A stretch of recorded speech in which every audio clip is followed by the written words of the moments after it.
Good morning, everybody. Auronnj here with another Honkai Star Rail video, and today we're going to talk about a character that is widely considered one of the best characters in this game at launch, Bronya. Now, she's an offensive support character, and I'll tell you what, I've heard two things. This is how good the community thinks she is. I've heard two things consistently about day one of this game.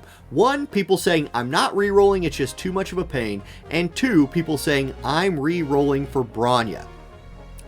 How is she so good that people are willing to spend the better part of a whole day just trying to pull her? I'm going to explain it right here.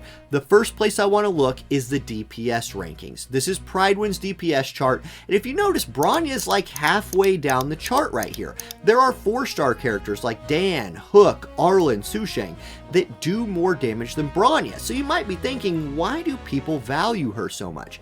Look, her damage at halfway up this chart is based only off of her using her basic attack. Now, with her traces, her basic attack will crit 100% of the time, which is pretty dang strong. You might be thinking you should build crit damage on her, and you would be right, but also she's a very fast character. When we look at her skills, which I'll put on the screen here, let's actually start by looking at leading the way, her talent point.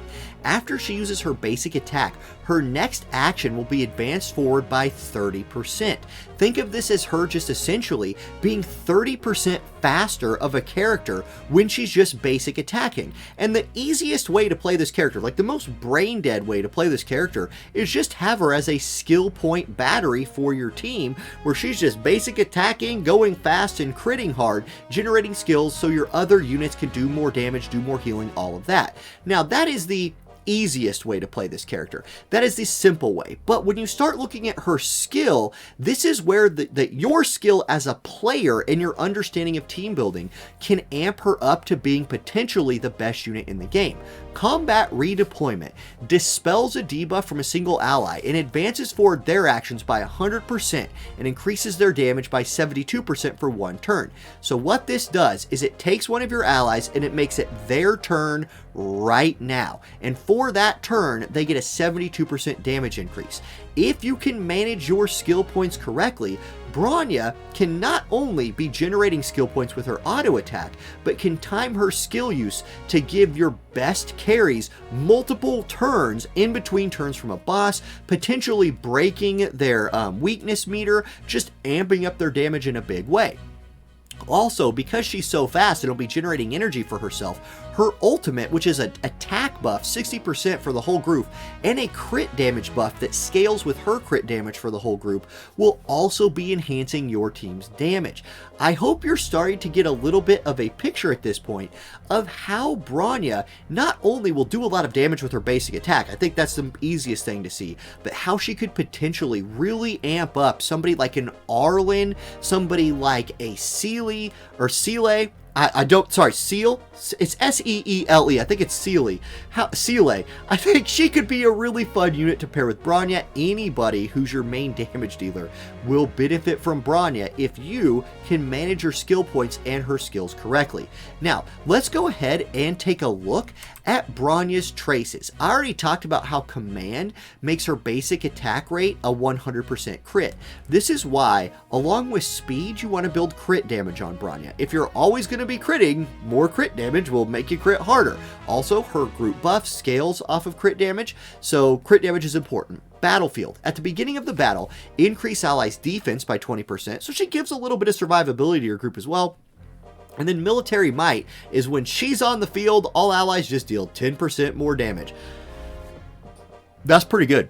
That's pretty good. That's pretty good. Now, if you're like Omega Whaling, or you're just one of the luckiest people ever and you happen to catch duplicates of Bronya, let's talk about her Eidolon levels. If you catch one dupe for her, using her skill has a 50% fixed chance of recovering one skill point.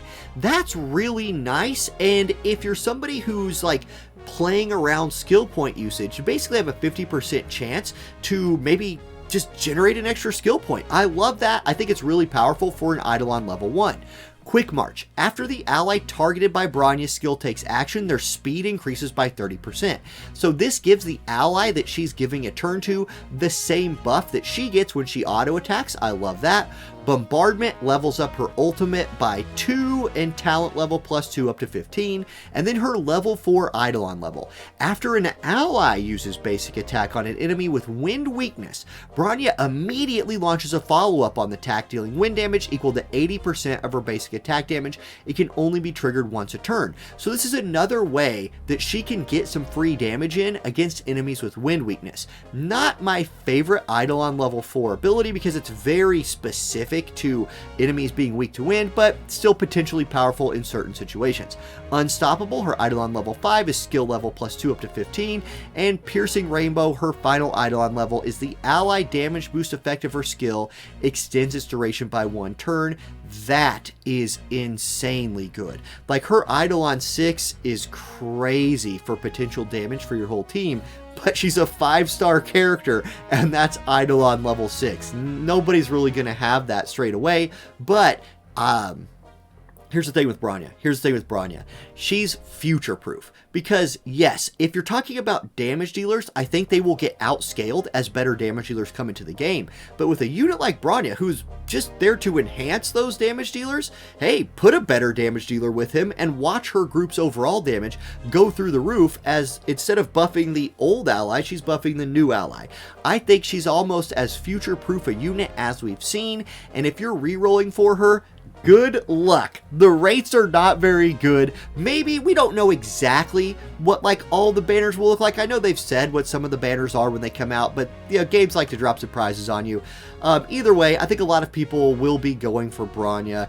Good luck if you're re-rolling, and that's it for today's video. Thank you guys for watching. Have a great one, and I'll catch you next time.